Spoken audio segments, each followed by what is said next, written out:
बिस्मिल्लाहिर्रहमानिर्रहीम। SSP central Zeeshan Shafiq Siddiqui साहब की बड़ी ज़बरदस्त कार्रवाई है, कोशिश है, जिन्होंने इस शहर को, इस सूबे को एक ऐसा थाना दिया नौरतानाबाद में जिसको आप देखेंगे तो आप दंग रह जाएंगे, आपको लगेगा आप किसी रेस्टोरेंट में आ गए जैसे। उनकी बड़ी अच्छी कोशिश है कि न्यू ईयर के ऊपर जो हवाई फायरिंग होती है उसके नतीजे में जो लोग जख्मी होते हैं, जो अमवात होती है, यकीन जाने हम सारी रात अस्पतालों में होते हैं, जिनकी एम्बुलेंस सर्विसेज हम जानते हैं। हम क्या किन मरीजों को उठा रहे होते हैं कि कोई औरत अपने बच्चे को लेकर मोटरसाइकिल के ऊपर आ रही है, रिटर्न बुलेट उसके बच्चे के सर में घुस गई और वो अपने बच्चे की डेड बॉडी लेकर दौड़ रही है अस्पतालों में कि खुदा के वास्ते मेरे बच्चे को बचा लो, मैं तो किसी की सालगिरह में जा रही थी, किसी के अकीके में आ रही थी, किसी के घर में तकरीब थी न्यू ईयर की।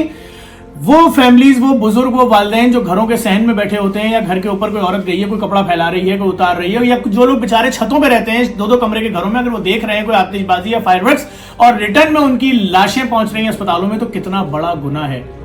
या खाली इतना समझा दें, जो गोली आप हवा की तरफ भेजते हैं तो वो चांद या सितारे में जाके चिपक जाती है? नहीं, जितनी स्पीड से जाती है शायद उससे डबल स्पीड में वापस आती है, और वो अगर किसी की मौत का बाइस बन रही है तो फिर आप कातिल हैं।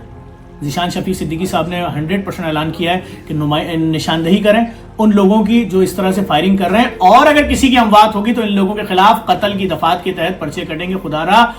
दूसरों के लोगों पर भी रहम करें। आपके पास असला है तो जाएं, ऐसे इदारे, ऐसी जगह, ऐसी ग्राउंड, ऐसी प्रेमिसेस होती हैं, वहाँ इजाजत लेके निशानाबाजी सीख लें। आप वहाँ 1000 गोलियां चलाएं, अपना शौक पूरा कर लें, जितनी आवाजें सुननी है आपको। मैं तो कराची में रहता हूँ, वैसे ही यहाँ पे इतनी फायरिंग होती है भाई, लेकिन खुदा के वास्ते किसी को भी इस तरह मजबूर ना करें कि हर साल 1 जनवरी को उसके घर में उसके मासूमों की बरसी हो, उसके घर में 1 जनवरी को उसके घर में तदफीन हो, 3 जनवरी को सोयम हो, और 10 फरवरी को उसके घर में चैलूम हो, और हर साल 1 जनवरी को उसकी बरसियां मनाए माँ बाप और उन लोगों की जिनको आपने हवाई फायरिंग की रिटर्न बुलेट की नजर कर दिया। मैं एक बार फिर ज़िशान साहब को शुक्रिया अदा करूंगा, उन्होंने कराची के लोगों के लिए सोचा। बहुत शुक्रिया।